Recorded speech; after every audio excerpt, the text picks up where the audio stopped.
Hello and welcome to another episode of Mortgage Video Mastermind, where we bring you professionals who share insight into the latest trends, tips, industry, technology, and services to help you create more videos to use in your mortgage business. Okay, we want to welcome you to another episode of our Mortgage Video Mastermind. It is Wednesday. My name is Ginger Bell. I have Scott Schang with me. Hello, Scott. Hello. And I know Frank and Carl are at the boot camp in Florida. And we have a special guest today, Mr. Emmett Dempsey, also from Florida. And going to the boot camp later. Yeah. You're going to go. So you're heading over to the boot camp in a little bit? Yes. Awesome.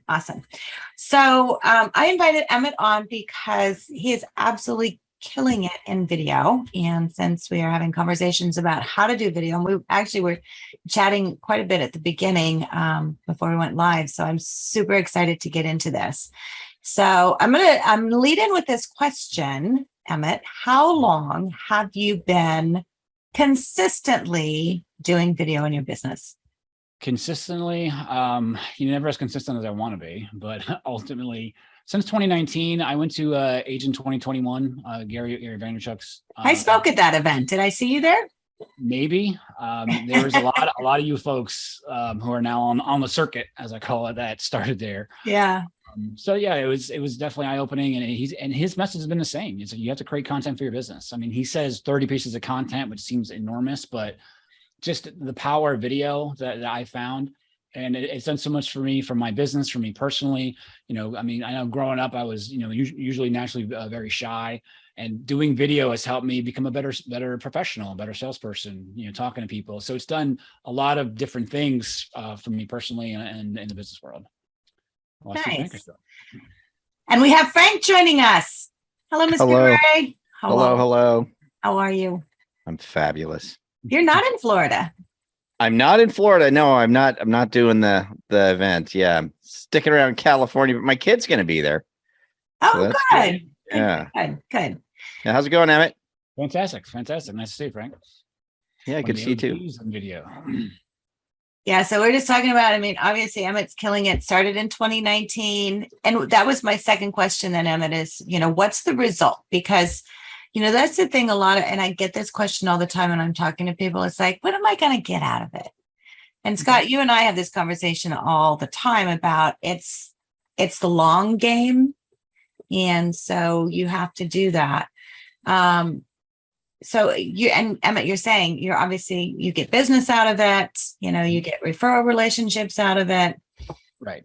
I use a CRM, be in touch, and I prepared for this because I know Carl White would ask you, how's that working out for you? Well, to answer that question, 27 loans for $162,481 in revenue. So every $162,000 helps. Okay. So 27 loans for $162,000 in revenue. $162,000. So, and that's direct contact off of watching a video is how you're trying to track it? Or through Google, because everyone who says it came through Google also sees the videos. And then just recently, and I feel more anecdotal. A lot of the ones that came through YouTube, I'll talk about those in a second. Yeah, because those have a longer game. Because sometimes, and we get this all the time, one of our clients will call and say, oh my gosh, I just got a lead off of a video I shot that you put up on YouTube like a year ago. Oh yeah, all the time. Because it's up there all the time, and that's a conversation. We're going to get into what, the TikTok and the Instagram and all those kind of things. You had some great statistics from the Gary V event. But, I think having that long game and that strategy of saying, okay, TikTok is very much, the today, whereas YouTube is very much the long term and the continuum as far as education, right? Mm-hmm. So tell me, and you're doing TikTok now. So, it's like TikTok advertising like crazy. TikTok taught me. So when did you switch over and what are you seeing with that? I say within the last 6 months, I haven't even hit 1,000 followers yet. It's very new. I mean, it was so easy to do a video with Needly and then the TikTok app. That's where all of the fires was going on, the price attention is going. It's just super easy to get views, but I haven't got anything from that yet. For me, it's about learning. What I've been doing is using those TikTok videos and repurposing them onto Facebook retargeting ads, that are part of my ongoing campaigns to the realtors, as well as my retargeted website visitors. So if you go on my website, you're going to get retargeted on Facebook with a repurposed TikTok video. So just using every bit for something. So that's what I've been doing on TikTok. And there's some phenomenal TikTokers, like Rebecca Richardson's amazing. There's that mortgage guy, like there's just hundreds of thousands of followers. I think he's, that mortgage guy is almost 780,000 followers. It's crazy. So, but they're one of the original ones because they just did it forever and they were just consistent. And when I look at creators, I study what they do. I go back to the very first videos. Like I go all the way back to the very first ones and see what they did, what's their structure, what are they talking about. And what I was finding, a lot of those TikTokers have like they had a YouTube cadence. They had a hook, intro, body, and call to action. And sure enough, TikTok's going toward more of an SEO format, kind of the way YouTube is. So they're kind of competing with them. And then YouTube has their YouTube Shorts, and then Instagram has their Reels. So it's kind of like a battle royal going on. But bottom line is short form content is popular, but they want to know more. Like TikTok taught me. So learning SEO and creating content that people want to search for it's always been important. And that's why I taught myself on YouTube. And I just, what Gary says, how do you go find it? You Google it. So I'm watching YouTube videos about how to do YouTube videos. So, the information's out there for nothing. And for me, what blows my mind is that I can reach millions of people for free. Because I'm a Gen Xer when TV was cool. Like, okay, I know somebody who was on TV. Well, this is the new TV. Right. So more people have cell phones than power to charge them. So more people have cell phones than running water. I mean, you'd be sitting on a chamber pot, but you'd be on a cell phone. Well, and it makes, so people don't realize, and Scott, when we had Mike Smith on last week, and he just got done, brand new originator, branded in Knoxville, started the Nashville Bites. And you made such a great point that hit home and just really resonated with me that, he posted a video on YouTube and he posted on social and all of that. But on YouTube, obviously we were tracking his numbers there. So he had 130 views on YouTube. And so a lot of people are like, oh, that's not very good. It's like, first of all, it's a couple of weeks. Second of all, he's just starting his channel. But you made the most important comment. He had conversations with 130 people that he would not have had he not done the video. And that was such an aha moment for me as to why people need to do video. And we think about this. And Emmett, you're saying, oh, I only have 1,000 subscribers. That's 1,000 more subscribers than you had before if you weren't doing it, right? Yes. So, putting it all relative and making it a part of the entire plan. I love the fact that you're talking about using your CRM, because so many people just do a video, but they don't look at the entire plan on how to integrate that video into that entire marketing plan. So starting with the hook. And people don't realize, it's like doing a video, it's like a movie. If you go watch a movie, you have a hero, right? You have someone, and the hero usually has a problem, right? And then you have someone who can solve that problem, who usually gets introduced in the middle of the movie, right? Mm-hmm. And then you have the call to action at the end, which is the solution to the problem, which takes place during the movie. And so many times when people are doing videos, they think of themselves as the hero. You're not the hero. Right. The customer is the hero. Mm-hmm. And there can only be one hero in a movie. So if you put yourself into that hero role, then you've just taken your customer out. And I see that on TikTok where people make that mistake and do that. And it's like, speak to your customer and their problems. And you do a really good job doing that. Thank you. So how do you set up and you guys hop in? I mean, I love the whole, it's like, I want to get inside your brain because you figured it out. And a lot of people struggle with that, right? Well, I mean, it's just from, just like anything, study and practice. I see what people are doing that I admire, and what are they doing? I'll look at their funnels and their hooks, and I like to say you need to do it backwards. I talking to my coach, whatever we're doing in MMA, whatever you're doing, what do I want to accomplish? Okay, what do you want to close loans and etc. So start at the end and work back. So many times it's like, I film a video, then what do I do? Then what do I do? If you start at the front, like, you run into issues. But I think if you work backwards, what you want to do. So now I look at their YouTube metadata, so they have hooks and funnels for them to go to. Hey, you want to learn more? Go here. So that's why on my website, all of my thank you pages are now calendar links, so they can set appointments. So just more anecdotal. I all the time, one of my popular videos is 2 VA loans at the same time. Just recently this week, I got like 2 leads, all came at 3 a.m.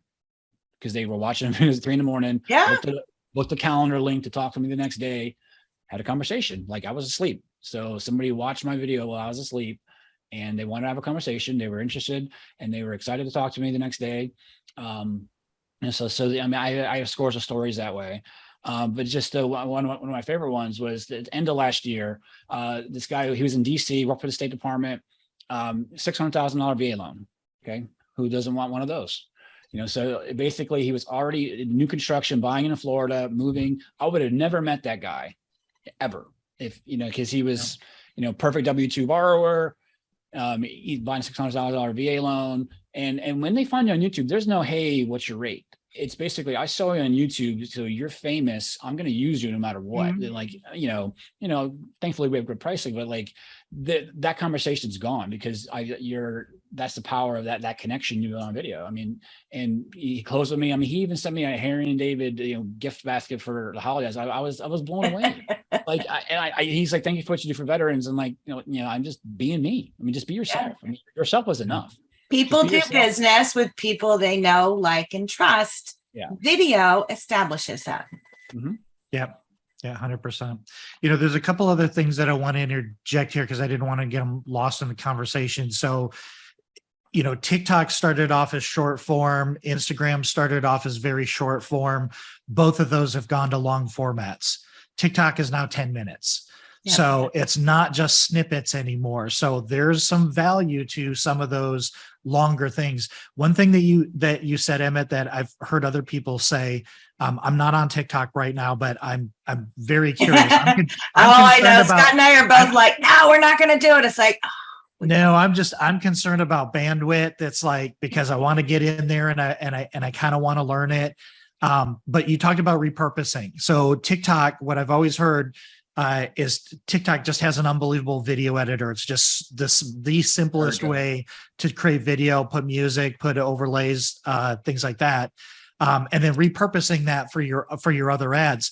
The other thing is those 27 leads may be direct contacts from your content, but I absolutely guarantee you that a big percentage of your clients Googled you before when they were referred by a real estate agent or a friend, and they saw those trust assets. They saw that you have a library of knowledge and experience online, and you may not know because they were referred by Sam, but they Googled you first, saw your content, saw that you're a rock star, and then reached out to you. So I think we have to be careful when we're talking about video about using the old definition of ROI.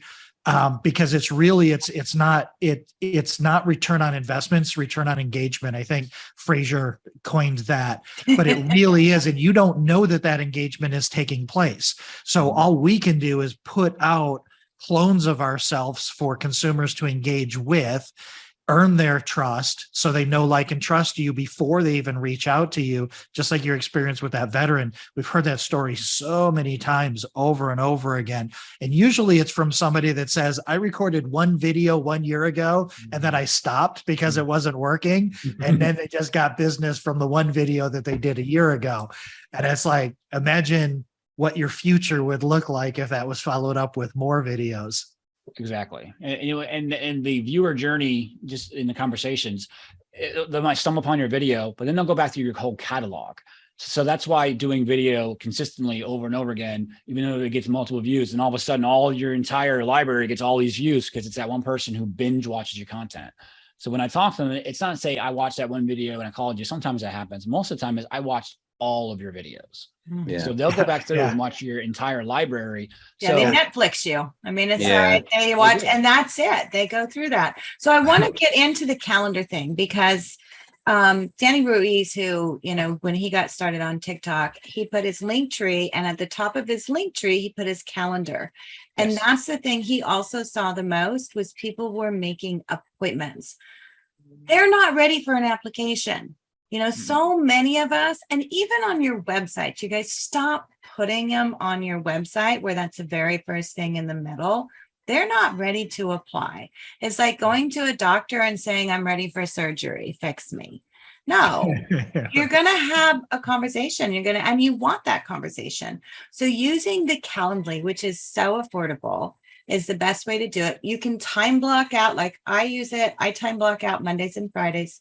So nobody can book an appointment in there unless I choose so. But you can schedule all of that, and people make an appointment because they think of it that way. Like, I'm going to make an appointment with a dentist. I'm going to make an appointment with a doctor. You're a Mhm. professional.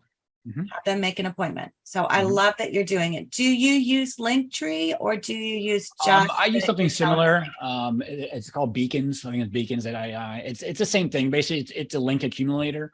And on TikTok, I went with a personal, as recommended to me, because you can't put a link right away. You have to get 1,000 followers, so I'm doing it that way. So I understand what he's doing. So they use a link tree or something, and I have that. So it's through Beacons. On my Instagram, it'll go there. So if you go on Instagram, that link is there. But yeah, so I use that. I haven't, and that was more on my thank you pages. I haven't done it. I think I have it on my YouTube metadata, like just standard, like whenever I upload a video. So I have here, if you want any way to contact me if you feel comfortable. It's just finding a way. Like that's why I said working backwards. So on your process, like how do I, if a viewer wants to contact me, how do I do that? So you give them a way. You know, the same way where Andrew Pollock says you can do business with a click, you can do business with a viewer who goes away. Give them a way for them to reach That's out. right. You know, and when you talk about working backwards, everybody wants a closed loan. But the single most important step in that process, working backwards, is at some point you need to have a conversation with somebody who has questions about a mortgage. Mhm. Bottom line. That's the bottom line. That's all we are trying to do all day long. And then you have different lead sources and ways to do that. And you have to make it easy for them to contact you. But that's ultimately what our goal is. And when you talk about that, Ginger's 100% right. Consumers, and sometimes we forget this, we as consumers, we don't go online well, some of us go online late at night to make impulse buys, but a lot of time you're going online to do research. Mhm. Yeah. And you just want to find somebody to do the research to make sure you're making an informed decision. And a house is probably number 2 or 3 on the things that you need to make informed decisions about, because there's a lot on the line. Like it's a big deal. It's a big purchase. Yes. So yeah, that's super, super important. Emmett, do you have any numbers on how many like what percentage of your traffic or views like on your YouTube channel will schedule a Calendly? No, I do not, because most of them, those ones that book appointments, they hit my website. So they, from my video, Okay, and they go to the travel- website and then go to they the website, they Got filled it. out something on there, became a lead. It doesn't say apply, it says home purchase qualifier or refinance. sure. You know, it's something that they came through. You could set up, that would honestly be an easy thing to track, because all you need to do is just set up a different calendar No, on actually- Calendly. I take that back, because I'm looking at one of my videos in my metadata. My step number 1 is book a call. So I have book a call, apply online, and call text. And I get people call me all the time. But you can use, I mean, and honestly, I mean, if you want to get in, if you really want to drill down into it down the road on where, you know, the lead capture is coming from, you could honestly make a different calendar. It all feeds into your main calendar that you could make a different, I do that for different things that I do as well with different clients. So you could do that and just use that calendar link on TikTok. And then you could create one and use that calendar link on Instagram. And that it's, I mean, it all feeds to the same thing. So it's not like you're having to manage anything. For sure. But it's just setting that up and using that link. That would be an interesting. And I just gave myself an aha. I have so many. Because I can just make my book a call one on YouTube, just, you know, calendar.com/whatever YouTube. Yeah. So you can make multiple calendars for that. Yeah. That would be a good way to capture it. And that way you're really knowing. And the idea in having that knowledge is then you double down, right? Yes. So Frank, what do you think? You know, I just wanted to well, just point out one thing and then ask Emmett something. And then the thing I wanted to point out is like we were talking about, Emmett was talking about, you know, when they see a video, they actually see my whole library there. They see all my stuff, right? And Scott mentioned something along those lines as well. But the thing that is cool about video, especially if you're using an accessible platform like YouTube, something like that, is it's kind of when it comes to us marketing ourselves to getting out there, it's video. When you do video and you're putting it on a platform like YouTube, you're building up marketing equity. You know, it's like it's the stuff that lasts forever and it's always there. It's kind of like when I do email marketing, you know, I send an email out and it's done. You know, it's not like people can go to a place and see all of the emails that I've sent to people. you know what I mean? Yeah. There's no equity in it. It's, you know, it has, they both have their different effectiveness, right? An email is very targeted to a list, but, you know, and something on YouTube is more people are searching and finding me. But video marketing is one of the only marketing activities that we can do that actually has staying power. It's equity. You're building equity with everyone you do. You're building more and more equity. I remember me and Brian kind of had that revelation way back in the day where we weren't on YouTube. We were on a different platform, but it kind of didn't matter because we were using a blog, right? So we had our blog, which is still what NREP uses today. But on that blog, you can go back years and years and years and search, you know, on that blog. But it's a place where people can go and you've got all this equity. You've got all this stuff that lasts forever and ever and ever. And it just never, ever goes away. So that's kind of a cool thing. So, but the thing that I was going to ask Emmett is, like, when me and Brian got started, I got to tell you, when we got started, it was fun. You know, there was an element about what we were doing that was like, what are we going to do today? You know, it was like, but we were trying. Your audience was that way too, Frank. What was? Your audience was that. We were all like, what do you guys what's next? Right. Yeah. What's next? And so we kind of had that thing going on. And it's still to this day, you know, Brian is still very funny. You know, he always is trying to be humorous and the editing helps a lot with that. But I guess what I'm asking is I think for a lot of people, you know, looking at, I should do video marketing, but they might have this feeling of it's labor. You know, it's like, I got to do this, you know, I got to try and do this.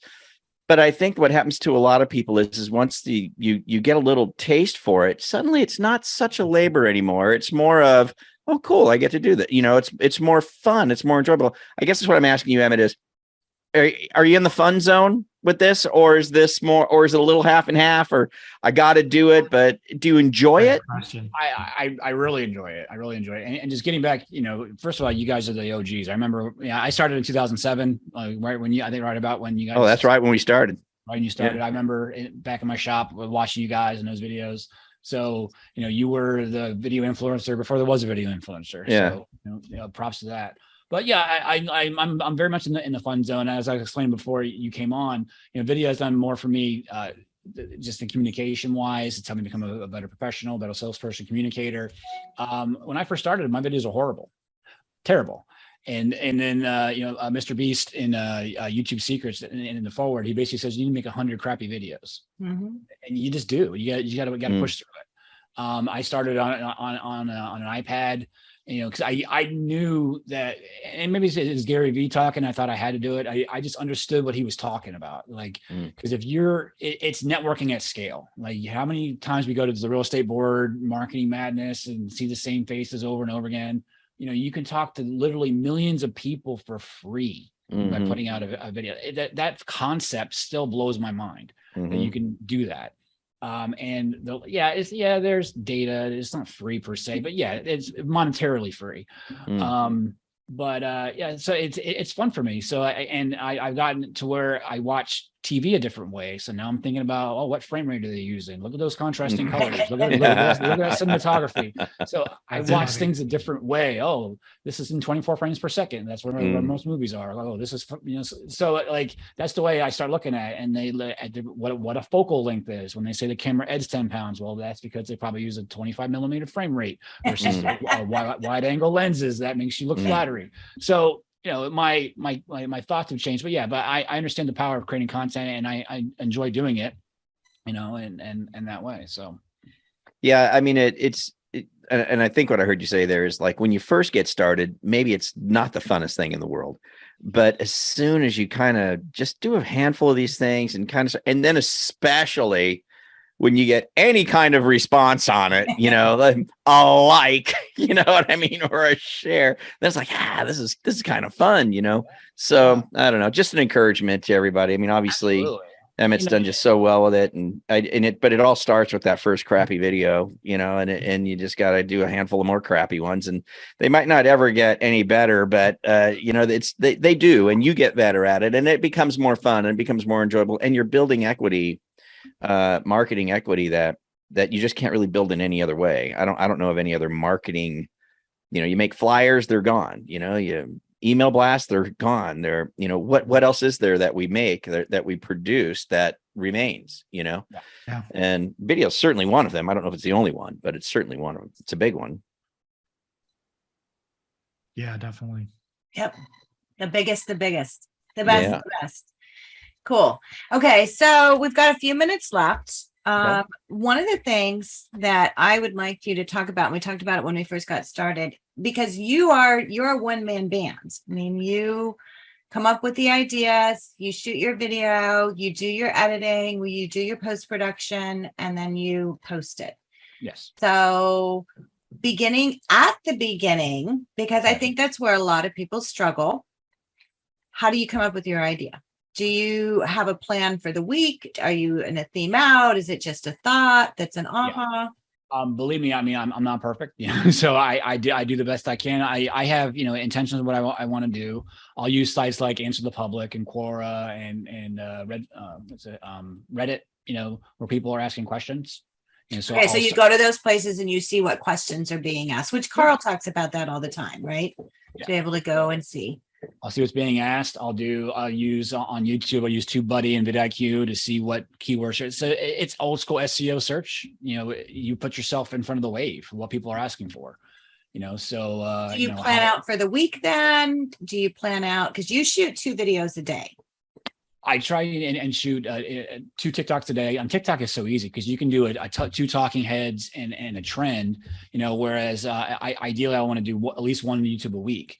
And some weeks I miss, some weeks I do too. I believe, because like I was saying before, closing loans and feeding your family gets in the way of your video production. so it's because I was thankfully very blessed with a lot of clients because it was working.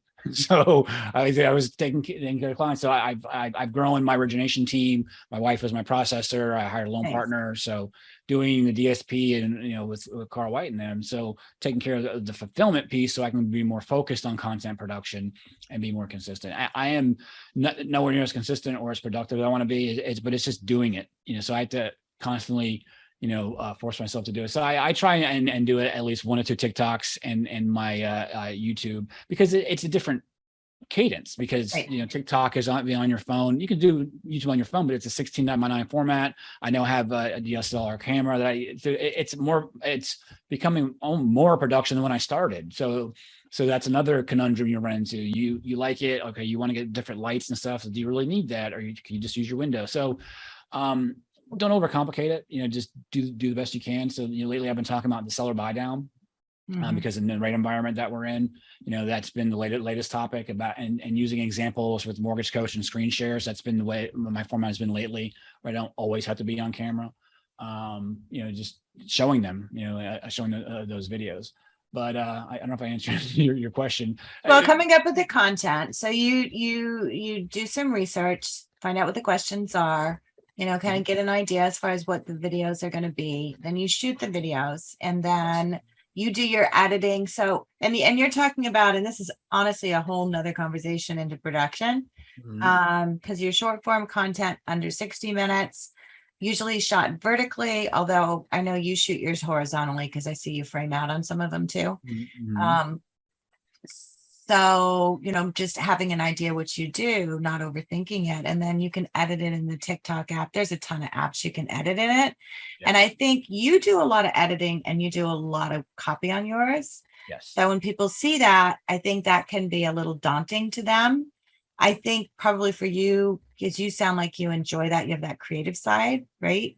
Yes. Yeah. I mean, more so than I ever thought I was, and then more I did it, the more I enjoyed doing it. But again, the best practice is to hire that out, to save your time to doing your money making activities, because I'm a trenches originator. I'm in the trenches dealing with the realtors, talking to borrowers.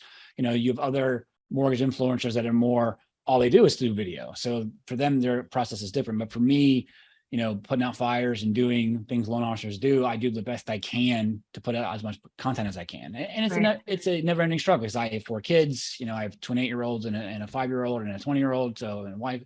So, I have a life to lead too. I can't just do videos all the time. Right. So all you can do is just have that battle focus, to understand that it's definitely in your best interest to show your brand and to tell people who you are. There's a reason why people do business with you. So tell the world on a platform that can multiply yourself over the world. So why not help yourself the best you can? Yeah, I love it. Well, thank you so much for joining us. We truly appreciate it. So many great nuggets that came out of here. And I'm going to grab some of and you guys feel free to, and Emmett, you too, share your videos on our Facebook group. Because that's the whole reason I started this group, is so people can start seeing other people doing things. So please feel free to share. For those of you who joined us on this call or are watching this, feel free to share Mortgage Video Mastermind on a Facebook page. And then also you can find it mortgagevideomastermind.com. So next week, our guest is Todd Bookspan, who is Win by Noon. And he is going to be talking about scheduling structure, which, as you said, life gets in the way of your video production. So I was talking to Todd. I'm like, you know what? Can you come in and join us and, going to have a conversation about that. So we're excited about that. So tune in next week. And Emmett, thank you. Frank, Scott, thank you, boys. Always good to see you. And we'll see you all next week. See you guys. Bye. Okay, bye. Bye.